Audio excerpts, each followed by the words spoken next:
বিশ্বের অন্যতম বৃহৎ এই বাণিজ্য মেলার দ্বিতীয় দিন ছিল বেশ উৎসব মুখর। আয়োজক সূত্রে জানা যায় প্রায় 25,000 দর্শনার্থী অংশ নেন এ সোর্সিং অ্যাট ম্যাজিকে। লাস ভেগাসের দক্ষিণ কনভেনশন সেন্টারে আয়োজিত এই বাণিজ্য মেলা যেন পরিণত হয় ব্যবসা বিনিয়োগে ক্রেতা বিক্রেতার এক মহা মিলন মেলায়। প্রথম দিনের তুলনায় বেশি জনসমাগম হওয়ায় বাংলাদেশ প্যাভিলিয়নেও তার ছোঁয়া লাগে। ভালো সাড়া পেয়েছেন বলে জানান বাংলাদেশি ব্যবসায়ীরা। আমাদের ম্যাক্সিমাম ওয়ার্কওয়্যার আর ইউনিফর্ম নিয়ে কাজ করি। আমরা বিদেশের বিভিন্ন ওয়ার্কওয়্যার কোম্পানিতে আমরা ইউনিফর্ম সাপ্লাই করি। এখন পর্যন্ত মাশাআল্লাহ ভালো রেসপন্স পাইছি।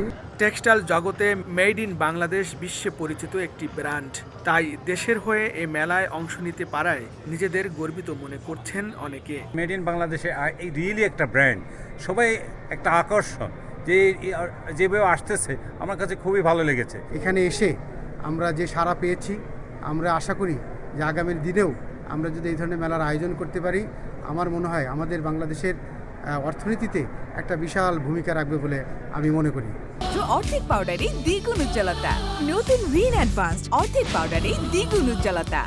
এদিকে বাংলাদেশি স্টলে এসে সন্তোষ প্রকাশ করেন বিদেশি ক্রেতারা। Great having another variety of not just in China, but also having another manufacturer here made in Bangladesh.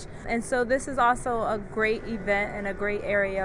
দেশের সার্বিক পরিস্থিতি বিবেচনায় বিদেশি ক্রেতার অর্ডার কমেছে বলে মনে করছেন মেলায় অংশ নেয়া ব্যবসায়ীদের অনেকে। তারা বলছেন বাংলাদেশ কাস্টমসের মতো ট্যাক্স সহ দীর্ঘসূত্রিতা না থাকায় চীন, ভিয়েতনাম এমনকি পাকিস্তানেও দ্রুততম সময়ে পণ্য ডেলিভারি করে বাংলাদেশের তুলনায় এগিয়ে যাচ্ছে তারা। সমস্যা সমাধানে বর্তমান সরকারের উদ্যোগ নেয়ার অনুরোধ তাদের। প্রধান উপদেষ্টা যে আছেন অধ্যাপক ডক্টর ইউনূস সাহেব, ওনার সাথে আমেরিকার খুব ভালো সম্পর্ক। আশা করি উনি আমাদের যে দুঃসময় যাচ্ছে, এই দুঃসময়টা ওনার মাধ্যমে ওনার সাথে যে সম্পর্ক আছে, আমাদের এই দুঃসময়টা কেটে উঠবে। স্যাম্পল আমরা আমাদের দেশে আসা এবং কাস্টমসের হ্যাসেল করে আমাদের হাতে যতদিন লাগে ততদিনে অন্য অন্য দেশ, চায়না, ভিয়েতনাম থেকে ততদিনে অন্য অন্য দেশের স্যাম্পলগুলি বাইরের হাতে চলে যায়। সো এটা ব্যাপারে আমাদের গভর্নমেন্টের অবশ্যই কাজ করা উচিত। বিগত মেলায় বাংলাদেশের তৈরি পোশাক শিল্প প্রতিষ্ঠানগুলোর পাশাপাশি চামড়াজাত শিল্প সহ বিভিন্ন প্রতিষ্ঠান অংশ নিলেও এবার কেবলমাত্র তৈরি পোশাক ও বাইং হাউজের 29টি স্টল দেখা যায়।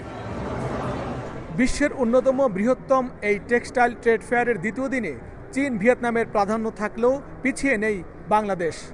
তবে মেলার শেষ দিন পর্যন্ত আরও ভালো করার আশা বাংলাদেশি ব্যবসায়ীদের। Laskar Al Mamun, Las Vegas convention centre, যুক্তরাষ্ট্র।